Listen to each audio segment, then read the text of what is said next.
No, that's way expected. It's past curfew now, so. I'm from Rotherham. Grew up there. It's a town with a bad football team. Already forgotten the next bit. Okay, yeah. So I was reading the local paper in Rotherham, the Rotherham Advertiser. There's a headline there.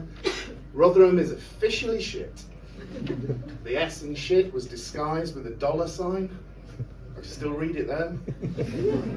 They've done a survey, a Rightmove survey, 220 towns in England. They'd ranked them all from best to last. Rotherham, 220th in that list. Ranked last. Newhaven, 110th. Imagine Newhaven. Rotherham's twice as bad as that. It's famous for three things. Firstly, it's famous for Britain's biggest slag heap. Now I know what you're thinking. It's not a massive pile of sex addicts next to the M1. It's also famous for Jamie Oliver's school dinners experiment, where the government basically sponsored a naked chef to come and grab the turkey Twizzlers off Britain's most unhealthy kids. Thirdly, it's famous, and not surprisingly perhaps, it's got Europe's biggest paedophile ring. Mainly because fat kids can't run very fast. So, growing up there, it's quite tricky. My dad, I think it's fair to say, my dad was careful with money. Our rent was always due on a Friday. So when he died in mysterious circumstances on Thursday afternoon, we were like, it's done that on purpose. We're on holiday, and to avoid paying for parking, what he'd do was drive the car really slowly around the car park, telling me and my brother to get out, take everything out of the boot. So we were unloading multicoloured deck chairs, beach towels, buckets and spades, inflatables, all out the back of the car, leaving a rainbow trail behind us. From above, it looked like a big gay snail. There was almost a road rage incident when a man in a Ford Cortina ran over the windbreak. That led to a stressful day on the beach. Our picnic sandblasted as soon as the wind started blowing, and a yoghurt pot blew over right on top of my mum's Take a Break magazine, giving Princess Diana a creamy facial. My brother started laughing. My mum lost it. She couldn't reach him then, so instead she hit me, smacked me on the back of the head. I was mid-ham sandwich. A little bit of chewed up ham spiraled out of my mouth, hit my dad square in the chest, landed there like a warty third nipple, rolling down into his lap. We were poor growing up, so my dad made a sandpit out of the neighbour's fence. But instead of actually filling it with sand, he sent me and my brother off up to the building site at the top of the road to nick it, one bucket at a time. 3.5 months it took us to fill that sandpit. Builder's sand is no good for a kid with eczema. My feet were itching like they'd been trampled all over by an army of fat green ants wearing nettle marching boots. My mum's answer: rub mayonnaise in between my toes. That'll stop the itching. Oh no, it won't.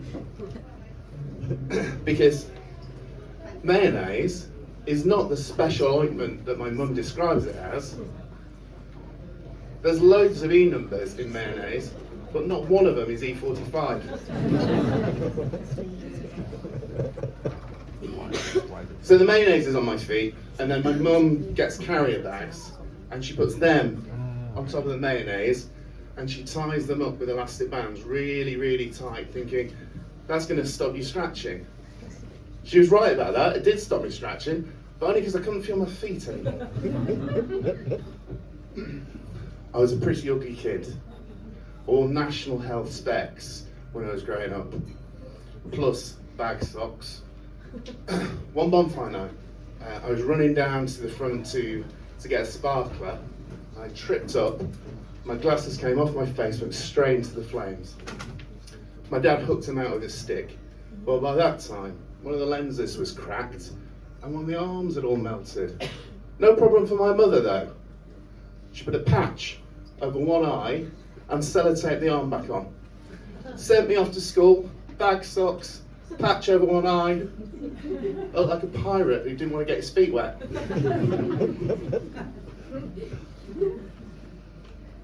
I was a weird looking kid.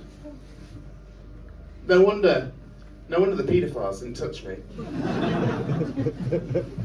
In fact, I was 9 before I saw a penis that I didn't actually own. That came at a Rotherham United football game. It was only £1 to get in, but my dad still lifted me over the turnstile. It was coming towards half time, and I needed a wee. So, to beat the rush, I nipped off to the toilet. Sanitation is not the same as it was in the late 70s, I'll tell you. Things have moved on.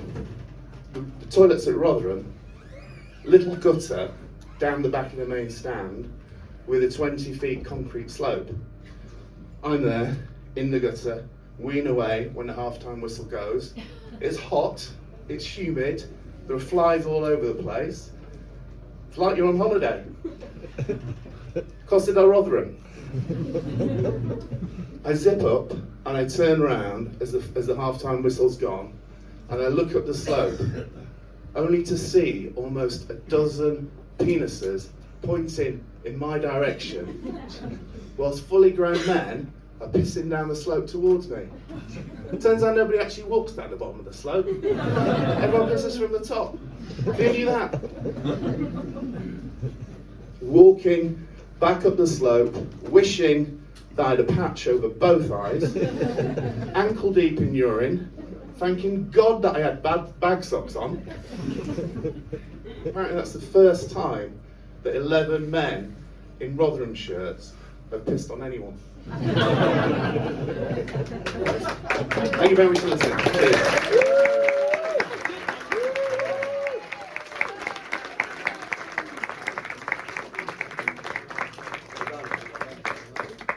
This next act, she drove 3.5 hours to go and entertain us tonight. Come on, Alex.